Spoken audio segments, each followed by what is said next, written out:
우리 교회가 하나가 되어야 된다라는 말 참 많이 하지 않습니까? 여러분, 하나가 되어야 된다라고 하는 말의 의미가 무엇일까요? 교회는 여러분 하나님의 부르신 사람들의 모임을 교회라고 합니다. 이 모인 사람들이 각자 다른 환경 속에서 또 다른 문화 가운데에서 생활하다가 이 교회라고 하는 이 모임 속에 들어오게 되었습니다. 그런데 사람들이 어떤 일을 행함에 있어서 여러분 일치된 의견을 내는 것이 쉽지가 않습니다. 사람이 여러분 3명, 4명만 모여도 그 3명, 4명이 한 목소리를 내는 것이 쉽지 않을진데 사람이 여러분 100명 모이고 200명 모이고 여러분 1000명 모이는 그런 교회에서 어떻게 일치된 의견이 나올 수가 있겠습니까? 그럼에도 불구하고 여러분 교회는 무엇을 강조하냐면은 하나가 되어야 된다라는 것을 강조합니다. 그렇다면 여러분 성경에서 말하는 이 하나됨의 의미가 도대체 무엇이길래 각자 다 다른 생각을 가지고 있고 각자 다 환경을 가진 그런 사람들이 하나가 되어야 된다라고 그렇게 이야기를 할까요? 오늘 본문의 이 한 사건을 통해서 교회가 하나가 되어야 된다라고 하는 의미가 무엇이고 또 그 하나됨의 의미의 기준이 무엇인지를 여러분들과 한번 생각해 보았으면 좋겠습니다. 오늘 본문은 바울이 바나바와 디더와 함께 예루살렘에 14년 만에 올라갔던 그런 일들을 기록을 하고 있습니다. 우리 1절 말씀 한번 보시죠. 14년 후에 내가 바나바와 함께 디도를 데리고 다시 예루살렘에 올라갔다라고 말합니다. 우리 사도행전에 보면 바울이 예루살렘에게 올라갔던 그런 상황이 몇 번 나오냐면 3번 나와요. 3번 나오는데 그 3번 중에서 오늘의 상황이 몇 번째일까? 첫 번째 방문은 바울이 회심한 지 3년 뒤에 사도를 만나기 위해서 예루살렘에 올라간 적이 있습니다. 사도행전 9장 26절 말씀을 보세요. 사울이 예루살렘에 가서 제자들과 사귀고자 하나 다 두려워하여 그가 죄자됨을 믿지 아니하니라고 이야기합니다. 이때 가서는 바울이 그냥 제자들과 그렇게 만남을 갖지 못했다라고 이야기하죠. 두 번째 방문은 언제였냐면은 안디옥 교회에 구제 헌금을 드리기 위해서 바울이 방문한 일이 있습니다. 사도행전 11장 29절 30절 말씀을 보시죠. 제자들이 각각 그 힘대로 유대에 사는 형제들에게 부조를 보내기로 작정하고 이를 실행하여 바나바와 사울의 손으로 장로들에게 보내니라. 이게 두 번째 예루살렘을 방문했던 거예요. 세 번째 방문은 언제 일어났냐면 사도행전 15장에 보면 예루살렘에서 이방인 전도의 문제와 또 유대인 전도의 문제 갖고 갈등이 있었을 때 하나의 회의를 하게 됩니다. 그 회의를 하는 그 문제 때문에 바울이 예루살렘을 방문한 적이 있습니다. 15장 2절입니다. 바울 및 바나바와 그들 사이에 적지 아니한 다툼과 변론이 일어난지라 형제들이 이 문제에 대하여 바울과 바나바와 및 그 중에 몇 사람을 예루살렘에 있는 사도와 장로들에게 보내기로 작정하니라 라고 말을 합니다. 오늘 본문의 내용은 몇 번째 방문에 해당하냐면 이 세 번째 방문에 해당을 합니다. 그러니까 예루살렘 총회, 사도행전 15장에 나오는 예루살렘 총회의 주제가 무엇이냐면은 이방인에게 복음을 전하는데 그 문제를 어떻게 해야 되는가, 또 이방인이 이 그리스도인이 되었는데 그 그리스도인에게 항상 문제가 되는 것이 할례와 율법 준수 아닙니까? 그 문제를 과연 어떻게 해결해야 되는가, 이 문제에 대한 해결을 위해서 예루살렘 총회가 열렸는데 그 총회에 참석하기 위해서 누가 방문했다? 바울이 방문을 했다라고 기억을 하시면 좋습니다. 이때가 언제냐면은 AD 49년 이렇게 생각을 하시면 좋습니다. 49년이면 예수님께서 승천하신 지 꽤 오래됐죠, 그렇죠? 그때 바울이 예루살렘을 방문했다라고 이렇게 봅니다. 예루살렘 총회에 참석하기 위해서 이방인에게 복음을 전하는 문제를 의논하기 위해서 예루살렘에 갔지만 좀 더 자세한 이야기를 오늘 본문의 2절 말씀에서 바울이 왜 예루살렘에 갔는가에 대한 이야기를 오늘 2절에서 이야기를 합니다. 2절을 한번 보시죠. 계시를 따라 올라가 내가 이방 가운데서 전파하는 복음을 그들에게 제시하되 유력한 자들에게 사사로이 한 것은 내가 다름질하는 것이나 다름질하는 것이 헛되지 않게 하려 함이라 라고 말합니다. 바울이 세 번째 예루살렘을 방문했어요. 계시를 따라 올라갔다라고 합니다. 계시는 누가 주신 거죠? 하나님이 주신 거죠. 하나님이 주신 계시를 따라 예루살렘으로 갔다라고 하는 의미를 보아서는 바울이 하나님 말씀에 순종했다라는 것을 알 수가 있죠. 그러니까 하나님께서 또 계시를 따라서 너 예루살렘 올라가는 것이 좋겠다라고 해서 그 순종하는 마음으로 예루살렘에 간 거예요. 그곳에서 바울이 뭘 하기를 원했느냐, 오늘 2절에 보면 좀 복잡하게 나오는데 말하자면 이겁니다. 바울이 자신이 행했던 복음 전파가 있지 않습니까? 그 복음 전파가 헛되지 않게 하기 위해서 그곳으로 갔다라고 말을 합니다. 그럼 바울이 왜 이런 이야기를 하게 될까? 여러분, 복음조라는 것이 헛된 것이고 헛되지 않은 것이 어디 있습니까? 다 좋은 일 아닙니까? 근데 왜 바울은 자기가 복음 전파하는 것을 2절에 보니까 다른 박질하는 것이라고 이야기를 했어요. 다른 박질하는 것이 헛되거나 헛되지 않게 하기 위함이다라고 이야기를 했을까요? 이렇게 말한 의도를, 그 배경을 조금 살펴보아야 됩니다. 그럼 바울이 예수님을 믿게 된 것은 전도 때문에 믿게 된 게 아니에요. 전도 때문에 믿게 된 것도 아니고 모태신앙 그것도 아닙니다. 바울은 특별한 경험을 가지고 예수님을 믿게 되었다라는 것이죠. 다메섹으로 가는 길에서 부활하신 주님이 직접 찾아오셔서 바울에게 말씀하심으로 바울이 예수님을 믿게 되었습니다. 그렇다면 여러분, 교회가 바울이 예수 믿는데 도움을 준 게 있습니까, 없습니까? 하나도 없어요. 바울이 다메섹에서 예수님을 만나고 난 다음에 곧바로 교회로 간 게 아니에요. 교회로 간 것이 아니라 아라비아 광야에서 3년 동안을 머물게 됩니다. 그곳에서 뭘 했냐면은 율법을 뒤진 거죠. 율법을 뒤져보면서 내게 나타났던 그 예수가 진짜 구약에서 예언된 그리스도가 맞는지를 확인하는 작업을 합니다. 그러면서 그 아라비아에 있는 사람들에게 복음을 전했다라고 하는 이야기가 나오고 있습니다. 그러니까 여러분, 교회를 박해하던 바울이 어느 날 갑자기 예수를 믿었다고 해요.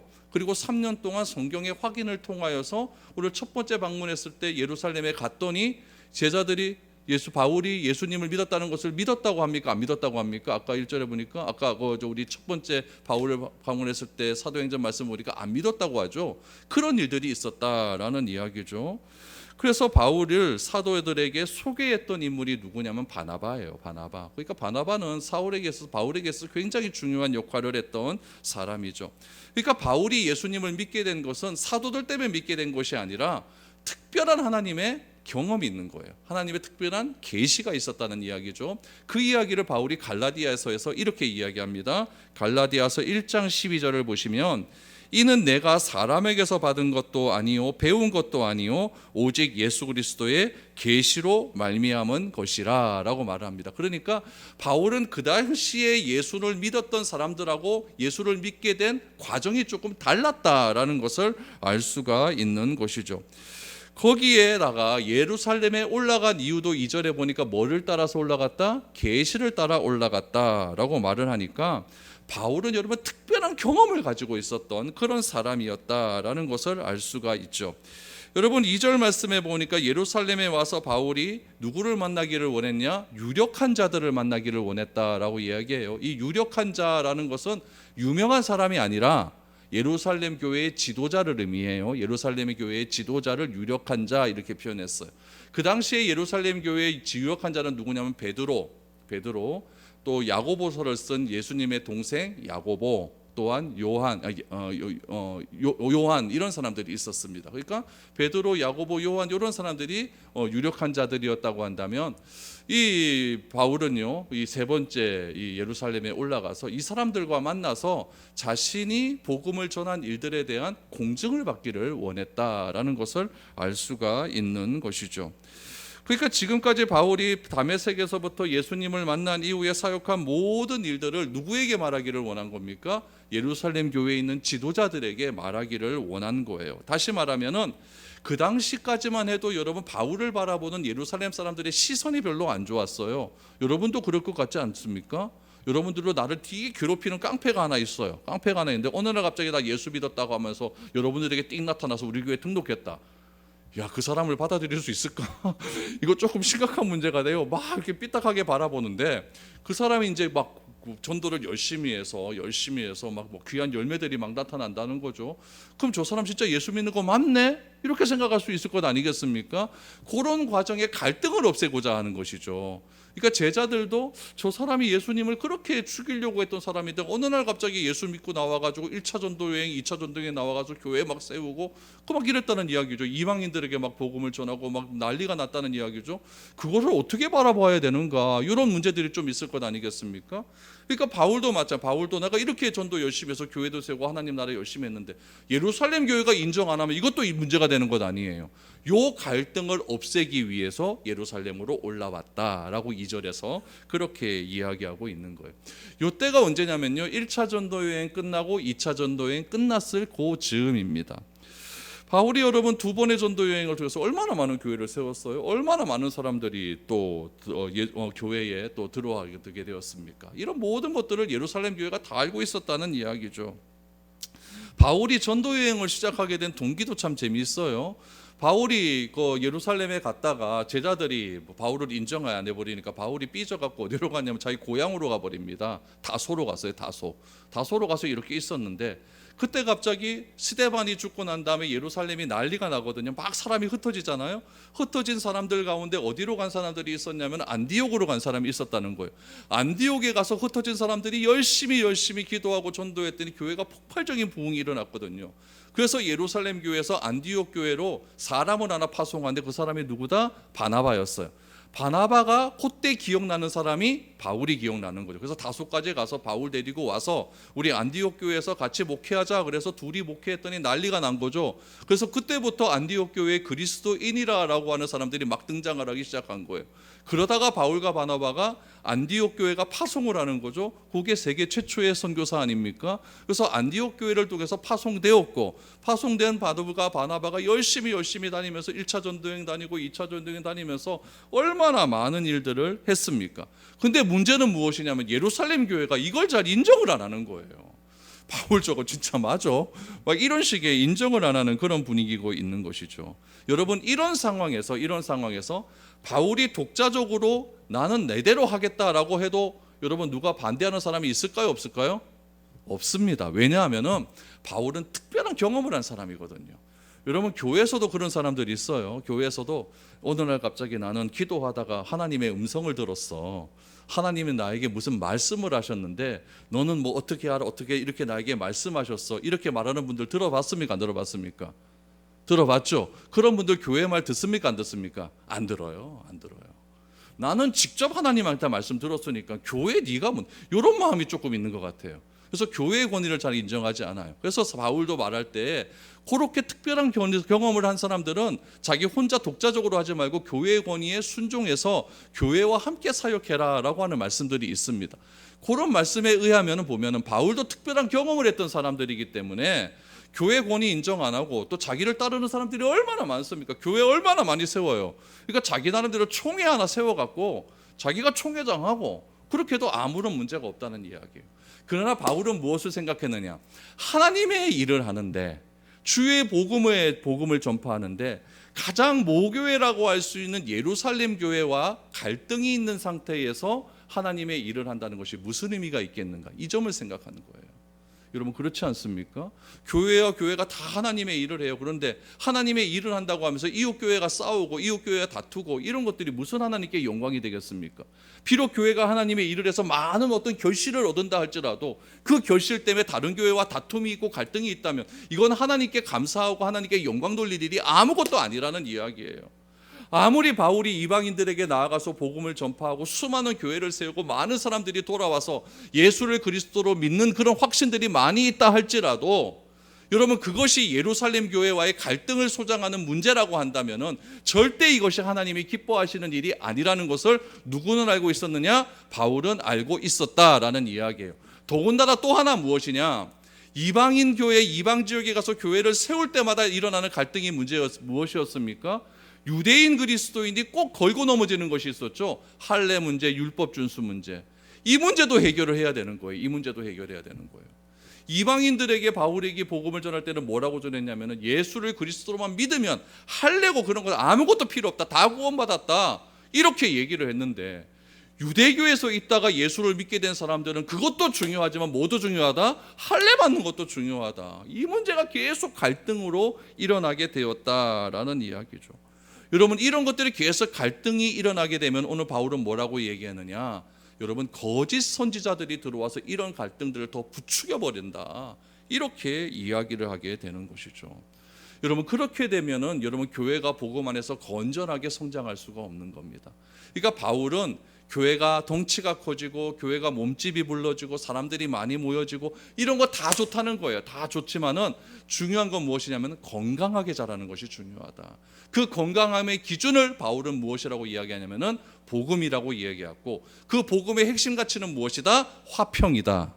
하나님과의 화평이 이루어지고 성도들 간의, 교회 간의 화평이 이루어져서 그런 아름다운 화평 가운데 아름답게 교회가 전도의 사명을 하는 것이 중요한 것이지, 나는 우리 교회만 잘 되면 돼, 그래서 너희 교회가 어떻게 되든지 말든지 막 뺏어오고 막 난리지기고 막 이렇게 해서는 안 된다라는 것을 바울은 분명히 이야기하고 있는 것이죠. 그래서 바울의 염려가 3절 4절에 나와요. 바울이 어떤 염려를 하고 있는지 보시기 바랍니다. 그러나 나와 함께 있는 헬라인 디도까지도 억지로 할례를 받게 하지 아니하였으니 이는 가만히 들어온 거짓 형제들 때문이라. 그들이 가만히 들어온 것은 그리스도 예수 안에서 우리가 가진 자유를 엿보고 우리를 종으로 삼고자 함이로되라고 말합니다. 여러분 바울이 전하는 복음의 핵심은 무엇이냐면 모든 사람을 위함이에요. 요 사람만 좋고 요 사람은 아니야, 이게 아니라 모든 인류를 위한 것을 위해서 바울은 복음을 증거했다라는 이야기죠. 그런데 바울의 주장에 반대하는 사람은 어떻게 했냐면 이방인이 예수 믿는 거 좋다는 거예요. 근데 뭘 받아야 된다? 할례를 받아야 된다. 이런 문제. 그러니까 유대인의 관습적이고 유대교의 전통적인 문제인 이 할례의 문제를 여러분 반드시 행해야 된다라고 자꾸 이야기를 한다는 것이죠. 여러분 예루살렘 교회가 바울이 주장하는 것과 반대의 태도를 보였다라고 한다면 교회는 반드시 둘로 갈라지고 말았을 겁니다. 여러분 아무래도 예루살렘 교회는 유대인들이 많았을 것 아니에요? 그럼 유대인들이 많으니까 우리는 아무래도 할례를 좀 받아야 된다라고 하는 그런 주장이 많았을 것이고, 바울이 교회를 세웠던 갈라디아 교회, 에베소 교회, 고린도 교회 이런 거는 할례보다는 뭐가 중요해요? 십자가와 부활이 중요한 것 아닙니까? 그러면 여기서 중요한 것 아니에요? 그럼 이거 신학적인 이유로 갈라져 버리고 마는 거예요. 그러니까 바울은 교회가 갈라지는 것은 못 보는 것이죠. 그래서 바울은 어떻게 했느냐? 여러분 3절 말씀해 보니까 헬라인 디도를 억지로 할례받게 하지 않았다라고 이야기를 해요. 헬라인이니까 이방인이에요. 이방인을 지금 어디로 데려옵니까? 예루살렘 교회로 데려온다는 거예요. 유대교의 본질은 예루살렘 교회로 데려와요. 예루살렘 교회에 있으면 총회를 해야 되거든요. 그럼 이 문제를 가지고 여러분 헬라인 디도를 할례를 받게 해버렸으면은 아무런 문제가 되지 않습니다. 총회에 와서 헬라인 디도 이렇게 할례 받고 예수 믿게 되었으면 이러면 총회 안에서 의견 내 갈등이 있겠습니까? 없겠습니까? 없어요. 그리고 바울이 헬라인 디도에게 억지로 너 할례 받아야 돼 그러면은 이 헬라인 디도가 여러분 나 그렇게 못하겠으면 이렇게 할 사람도 아니에요. 디도가 얼마나 순종하는 사람이었는데, 우리 고린도전서 우리 보면서 디도가 여러분 고린도 교회 왔다 갔다 하면서 얼마나 많은 역할들을 했습니까? 그런데 바울을 억지로 디도를 할례받게 하지 않았다라고 하는 것은 바울이 생각하는 복음의 가치, 십자가와 부활을 통해서 우리가 구원을 받는다라고 하는 것이 확실성으로 다가왔기 때문에 그렇다라는 거죠. 그럼에도 불구하고 유대인들이 주장하는 그것을 억지로 배척하지는 않기 위해서 이렇게 오게 되었다라고 이야기를 하고 있는 것입니다. 그래서 바울은 할례의 문제를 구원의 문제와 연결하는 것을 지금 3절 4절에 보니까 누구 때문이라고 이야기하냐면은 거짓 증인 때문이다라고 그렇게 이야기를 하고 있는 것이죠. 거짓 증인들이 교회에 들어와서 복음 안에서 자유롭게 살아가는 성도들이 있어요. 그들에게 자꾸 이상한 이야기를 한다는 이야기죠. 네 그렇게 살아서 되겠나? 그래도 교회에 와서 뭘 좀 해야지, 그래야 구원받은 것 아니겠나? 막 이렇게 이야기를 하는 거예요. 여러분 우리가 복음 안에서 자유해야 된다라고 이야기를 하는데, 그리스도인에게 있어서 자유라는 것은 무엇이냐면은 방해받지 않고 하나님께 헌신하며 살아갈 수 있는 그런 태도를 그리스도 안에서 자유받는다라고 이야기를 하는 거예요. 그런데 여러분 신약 시대 때 바리새인과 사두개인 이런 사람들을 보면은 율법에 완전히 얽매여서 살아갈 수밖에 없어요. 여러분 일주일에 3번씩 기도 안 하면은 여러분 금식 안 하고 기도 안 하고 구제 안 하면 구원 못 받는다는데요. 근데 내가 이번 주에 쓸 돈이 깜빡하고 없어요. 없는데 구제 안 하면은 내가 구원 못 받게 된다고 그렇게 생각을 해버리니까 여러분 그것에 얽매이겠습니까? 안 얽매이겠습니까? 얽매일 수밖에 없는 거죠. 그러니까 자유함이 없게 되는 거예요. 그래서 바울은 이야기하죠. 자유라는 것은 우리가 아무 것에도 방해받지 않고 하나님께 아름답게 헌신하며 살아가는 것이 자유인데, 거짓 증인들이 자꾸 교회에 들어와서 이렇게 자유를 누리며 살아가는 그리스도인들에게 너 할례 받았어 안 받았어? 안 받았으면 너 그거 안 돼, 막 이런 식으로 막 억압을 해버리니까 이 자유로움이 다 날아가 버리고 말았다라는 이야기죠. 그래서 5절 말씀을 보시죠. 그들에게 우리가 한시도 복종하지 아니하였으니 이는 복음의 진리가 항상 너희 가운데 있게 하려 함이라. 거짓 증인들이 와서 너 할례 받아야 돼, 그래야 구원받아, 이렇게 말을 할 때마다 복종했다 안 했다? 안 했다는 이야기죠. 왜 그러는가? 복음의 진리가 항상 우리 가운데 있기 때문이다. 내가 구원받는 것은 할례 받았기 때문에 구원받는 것이 아니라, 율법 지켰기 때문에 구원받는 것이 아니라 십자가의 부활의 은혜로 구원받았다. 오직 하나님의 은혜로 말미암아 구원받았다. 이것이 복음의 진리라고 한다면 이것을 믿고 나가는 것이 중요하다. 그렇기 때문에 디도를 억지로 할례를 시키면서 이렇게 예루살렘 교회로 데려오지 않았다라고 이야기를 하고 있는 겁니다. 여러분, 교회 안에서 다툼과 분쟁이 있습니까 없습니까? 있어요. 항상 있어요. 왜냐하면은 교회라고 하는 곳은요, 진리가 존재하기 때문에 그렇습니다.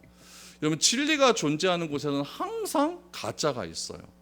진리가 존재하는 곳에는 항상 분쟁과 다툼이 있습니다. 가짜가 있는 곳에는요, 절대 분쟁하지 않습니다. 가짜는 가짜인데 뭐가 그 가짜를 보고 진짜라고 하겠습니까? 근데 진리가 있는 곳에는 분쟁이 있어요. 오늘날 성경에 나타난 진리를 얼마나 여러분 공격을 하는지 모릅니다. 부활이 진짜니 많이, 십자가가 진짜니 많이, 이런 이야기들이 얼마나 많은지 몰라요. 그럼 카톨릭에서는 이렇게 이야기해요. 우리 콘스탄티누스가 어머니 때문에 예수를 믿게 되었거든요. 근데 어머니가 이제 황제가 이제 예수를 다 믿게 된 다음에 자기가 예루살렘으로 이제 가본 거죠. 예루살렘에 가서 골고다에 딱 봤더니 몇 가지를 발견한 게 있어요. 그 뭘 발견했냐면 예수님이 이렇게 면사포 쓰였던 이게 수건, 그것도 발견하고, 십자가 나무 조각도 하나 발견을 했나 봐요. 그 발견해서 그런 것들을 갖고 와서 로마에 갖다 놓고 그거를 이제 성물화 만들어 버린 거죠. 근데 여러분, 거기에 예수님이 달려 돌아가신 십자가가 있는데 그 십자가에 예수님만 달려 돌아가셨습니까? 아니잖아요. 예수님 전에 또 다른 사람이 또 매달려 있을 수도 있잖아요. 또 예수 어머니가 가지고 온 그 나무 조각이 진짜 예수님이 달린 십자가인지 아닌지도 모르는 것 아닙니까? 그래서 그거 갖고 막 그 로마 카톨릭에서 굉장히 갈등이 많이 있었어요. 그랬는데 어떤 일이 있었냐면은 이 사람이 가져온 나무를 가지고 사람 시체에다가 막 이렇게 올려보는 거예요. 십자가 나무 조각을 막 올려놨더니, 요거는 믿거나 말거나입니다. 요걸 믿거나 말거나인데, 어떤 나무에 딱 올려놓았더니 여러분 그 시체가 나무에 올려놓은 그 사람이 갑자기 살아났대요. 그래서 요게 예수님이 달린 십자가다, 이렇게 전설이 전해져요. 요거는 여러분 믿거나 말거나인데, 진짜 믿거나 말거나, 카톨릭은 요걸 그렇게 믿고 있어요.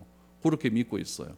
그렇게 믿고 있으니까 여러분, 이 문제가 가지고 이게 진짜냐 가짜냐에 대한 다툼이 일어나겠습니까? 안 일어나겠습니까?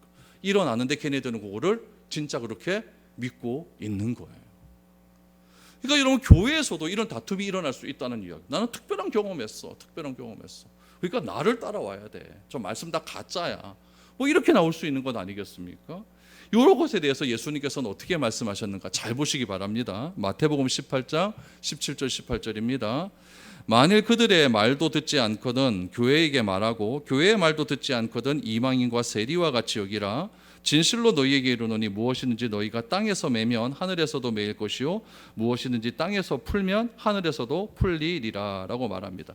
여러분, 이 말씀은 무엇이냐면, 교회라고 하는 공동체는요, 교회라고 하는 모임은요, 매고 풀 수 있는 권한이 있는 거예요. 매고 풀 수 있는 권한이 있는 거죠. 사람의 시비와 갈등을 교회가 풀지 못하는 경우가 있어요. 왜 풀지 못할까요? 그 시비와 갈등의 원인을 제공한 사람이 교회의 권위를 인정하지 않을 때에 시비와 갈등이 안 풀립니다. 그러면 그 사람을 어떻게 이야기하라고 합니까? 이방인과 세리와 같이 여기라. 하나님의 품에서 떠난 자로 여겨라 라고 이렇게 이야기를 하는 거예요.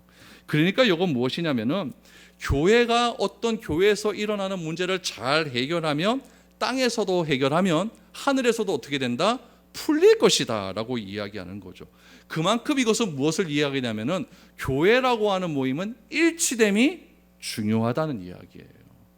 교회 안에서도 여러분 일치가 되지 않고 교회가 안에서도 어떤 사건에 대해서 하나가 되지 못했는데 어떻게 그것을 여러분 사람과 사람과의 관계, 하나님과 사람과의 관계를 풀 수가 있겠느냐, 이 말씀을 예수님께서 하고 있는 것이죠.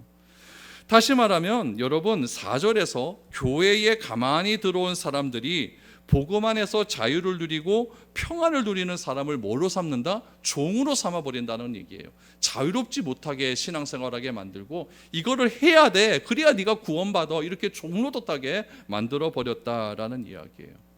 다시 바울 이야기로 돌아가서 보세요. 바울이 예루살렘에 온 것은 자기 마음대로 온 것이 아니었어요. 무엇을 따라오셨다? 계시를 따라왔다라고 합니다. 하나님의 계시에 순종해서 온 거예요. 다시 말하면 교회가 하나 되고 교회가 일치되고 교회가 바른 복음을 받아들이는 것은 누구의 뜻이다? 하나님의 뜻이라는 이야기예요. 하나님의 뜻대로 순종하는 것이요, 여러분 우리의 마땅한 사명이라는 이야기예요. 근데 여러분 내가 원하는 것이 있고 하나님이 원하는 것이 있는데 그게 항상 일치할까요? 일치가 잘 안 돼요. 하나님의 뜻대로 순종하는 것은 내가 원하는 길이 아닐 수도 있다는 이야기예요.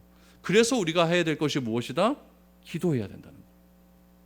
주님께서 자기를 부인하고 십자가를 지고 오라는 삶은요, 절대 내가 원하는 삶이 아닙니다. 내가 미쳤다고 나를 부인합니까? 내가 미쳤다고 그 부담되는 십자가를 지어야 됩니까?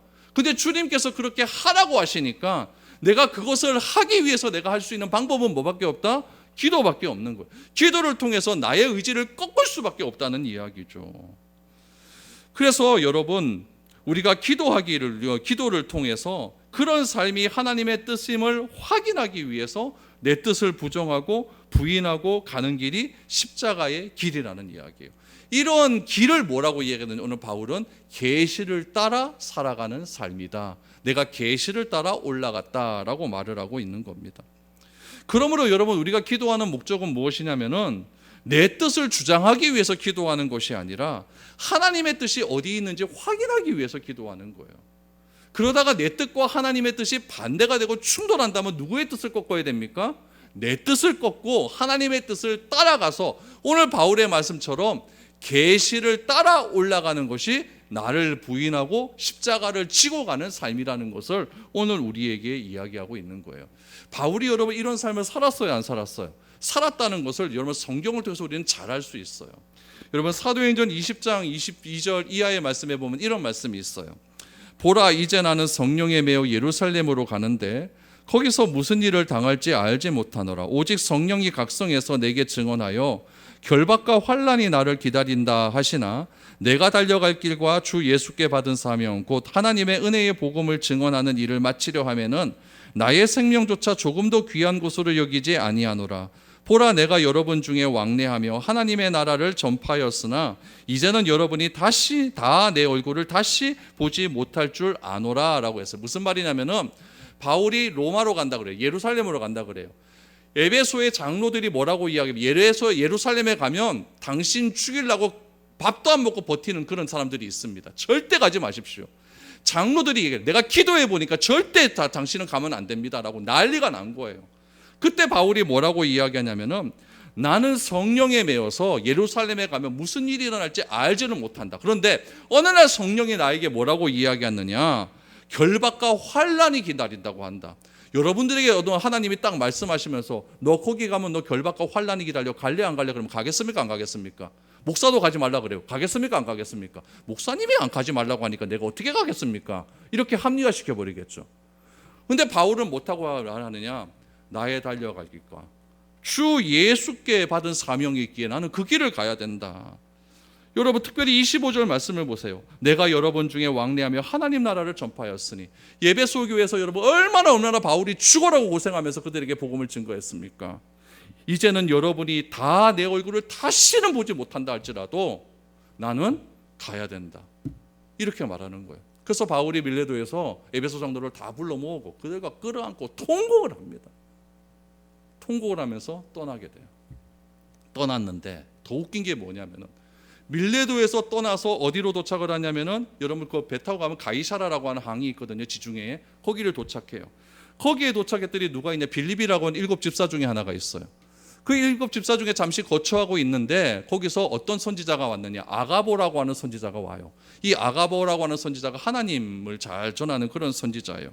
그 선지자가 와서 뭐라고 해요? 바울 보고 예루살렘에 가지 말라고 합니다. 그랬더니 바울이 또 뭐라고 이야기하느냐?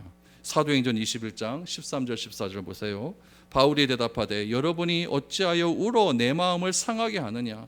나는 주 예수의 이름을 위하여 결박당할 뿐 아니라 예루살렘에서 죽을 것도 각오하였노라 하니 그가 권함을 받지 아니하므로 우리가 주의 뜻대로 이루어지리이다 하고 그쳤노라. 가지 말라 하는데 바울은 가야 된다는 이야기. 왜요? 그것이 하나님으로 받은 계시기 때문에. 내 뜻은 안 가는 게 좋죠. 안 가는 게 좋죠. 그래서 바울도 이야기하죠. 어찌하여 울어 내 마음을 상하게 하느냐. 인간적인 그런 그 관계가 얼마나 심하겠습니까? 어찌하여 울어 내 마음을 상하게 하느냐. 그러나 나는 주 예수의 이름을 위하여 결박당할 수밖에 없는 그런 하나님의 계시를 받았기 때문에 내를 부인하고 나는 주님의 십자가를 지고 그 길을 갈 수밖에 없다라고 하면서 예루살렘으로 가게 되었다라는 거죠. 이런 부분들을 볼 때 바울은요 철저하게 하나님의 뜻을 분별하는 사람이었고 내가 계시를 받았다고 할지라도 그거 갖고 자랑하는 사람은 아니었다는 것을 알 수가 있는 겁니다. 그래서 바울이 고린도 교회에서 이야기할 때 사도권 때문에 계속 반대가 나왔을 때 바울이 3,000층에 올라갔다고 얘기하죠. 그 얘기도 바울이 하지 않고 내가 부득불 얘기한다라고 말하는 것을 볼 수가 있는 것이죠. 이처럼 여러분 바울이 진리의 복음 위에 서 있기 때문에 사람의 어떤 권위에도 굴복하지 않은 담대함이 있을 수가 있다는 이야기입니다. 그래서 바울은 나는 세상의 권위에 굴복하는 그런 사람이 아니라 나는 철저하게 하나님의 계시를 따라 움직이는 사람이다라는 것을 6절에서 이렇게 말을 하고 있습니다. 6절 말씀 보시죠. 유력하다는 이들 중에 본래 어떤 이든지 내게 상관이 없으며 하나님은 사람을 외모로 취하지 아니하시나니 저 유력한 이들은 내게 의무를 더하여 준 것이 없고 도리어 그들은 내가 무할례자에게 복음 전함을 맡은 것이 베드로가 할례자에게 맡음과 같은 것을 보았고 베드로에게 역사하사 그를 할례자의 사도로 삼으시니가 또한 내게 역사하사 나를 이방인의 사도로 삼으셨느니라 라고 말합니다. 여러분 6절에서 유력하다는 이들 중에 저 유력하는 이들이 내게 의무를 더하여 줬다라는 것은 무엇이냐면은 예루살렘 교회에 유명한 지도자들이 있다는 것 아니에요? 그 지도자들이 나에게 영향 준 거 없다는 거예요. 그러면서 가로에서 나와요. 본래 어떤 이들이 내게 상관이 없다. 하나님은 사람을 외모로 취하지 않는다. 과거에 그 사람이 뭐 했는지 그게 중요한 것이 아니라는 이야기예요. 나는 그 사람들에게 어떤 영향도 받은 것이 없다는 이야기죠. 나는 뭘 했느냐? 베드로는 할례자들에게 복음 전하는 그런 사명 받았고 할례자들 누구예요? 유대인들 예루살렘에서 복음 전하는 사명 받았고 나는 누구에게? 나는 이방인에게 복음 전하는 사명 받았다. 그러니까 어떤 사람이 나에게 와서 자기가 가지고 있는 권력과 권위를 가지고 너 이방인에게 전하면 안 돼. 이방인에게 복음 전할 때 십자가와 부활만 말하면 안 돼. 거기에 할례도 더해야 돼. 이런 거 나는 영향받지 않았다는 이야기예요. 나는 내가 주님께서 받은 그 계시대로만 할 뿐이다라고 이야기를 하는 것이죠. 여러분 베드로도 그렇고 바울도 그렇고 모두 하나님 예수님에게 은혜받은 사람들 아닙니까? 그로 말미암아 변화되어서 하나님의 사도가 된 사람들 아닙니까? 똑같이 복음을 받았지만은 중요한 것이 무엇이냐면 복음을 전하는 방법은 다를 수 있다는 이야기예요. 베드로는 할례 받은 사람들, 유대인들에게 복음을 전할 때 복음을 전하는 방법이 따로 있었을 것입니다. 바울은 이방인에게 전했기 때문에 전하는 방법이 다를 수 있었던 거예요. 140년 전에 우리나라에 복음을 들고 전해왔던 그 사람들도 처음에 왔었을 때는 헤맸어요. 이 조선이란 땅이 이런 나라인 줄 몰랐거든요. 전혀 정보 없이 왔어요. 근데 조선이란 나라는 보니까 양반도 있고 쌍놈도 있고 종들도 있고 여자들이 그렇게 박해를 당하는 그런 나라고 남자들은 맨날 가서 노름하고 첩들 만들어 놓고 이런 문화들을 알면서 이 조선에 온 선교사들이 조선이란 나라는 우리가 받았던 그 은혜대로 전하면 안 되겠구나. 다른 방법으로 전하는 거예요. 그들의 양반 제도를 인정하고 이 우리나라가 가졌던 유교의 문화권들을 다 인정하고 받아들이면서 그 유교의 문화권보다 더 우수한 진리가 있으니 그 진리가 무엇이다? 성경 말씀이다. 이렇게 전하게 되는 거죠. 그러니까 여러분 이런 것들을 아예 무시해버렸다고 한다면 오늘날 우리에게 이런 복음이 오진 않았을 겁니다.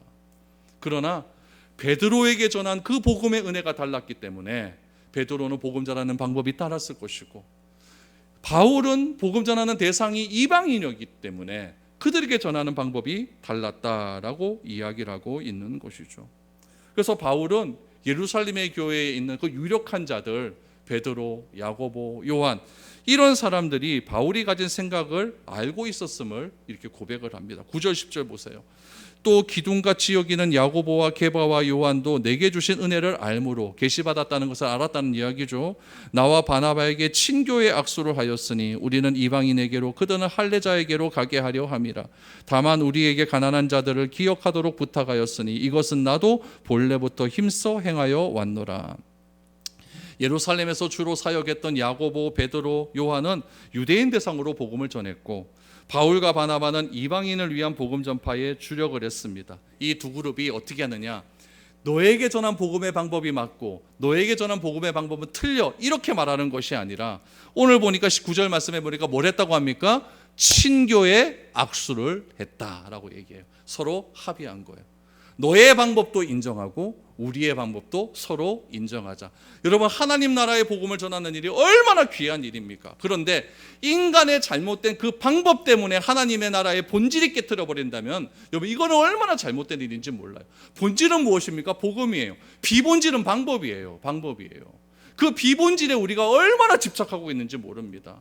강대산의 카페트가 빨간색이건 검은색이건 보라색이건 그게 뭐가 문제가 되겠습니까? 아무런 문제가 되지 않아요. 그것 때문에 교회가 갈라진다니까요. 의자에 이렇게 장의자가 놓으면 어떻고 개인 의자가 놓으면 어떻습니까? 그게 복음의 본질입니까? 그거 놓자고 서로 싸우다가 갈라져요. 아무런 문제가 되지 않는다는 이야기죠. 그래서 바울과 이 예루살렘 교회 유력한 자들이 친교의 악수를 하면서 총회하기 전에 우리 이런 문제 갖고 다투지 맙시다라고 이미 합의를 해버리는 거예요. 그리고 나서 예루살렘 총회를 딱 벌이는 거죠. 사도행전 15장에서. 그러면서 모든 일들이 다 합의를 이루게 되었다. 그러나 우리가 기억해야 될 것이 있다라는 거예요. 10절 말씀해 보니까 가난한 자들에 대한 우리가 노력은 절대로 우리가 소홀히 하지 말자. 가난한 자들에 대한 관심은 우리 율법에도 기록되어 있죠. 나그네들, 과부들, 고아를 절대 소홀히 하지 말아라.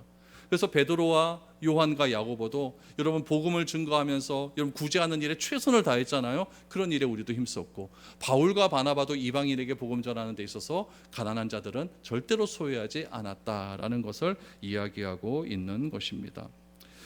여러분, 오늘날 교회의 갈등이 너무나 심해요. 갈등의 이유가 여러 가지가 있지만 그 안에 모든 이유는 무엇이냐면은, 겉으로 드러나는 것은 다 핑계죠. 겉으로 속에 있는 것은 무엇이냐면은 내 생각, 경험, 탐욕이 나를 잡고 있는 거예요. 그것을 포기 못하는 것이죠. 다른 사람을 인정하지 못하는 데 있는 거예요. 그러나 성경이 그리스도인의 하나됨을 강조하는 이유는 교회는 그리스도의 몸이기 때문에 그렇습니다. 복음을 전하는 일에도 하나가 되어야 됩니다. 하나님의 일은요, 절대 나뉘어서 하는 것이 아니라 하나가 되는 그런 마음을 가지고 해야 된다는 거예요.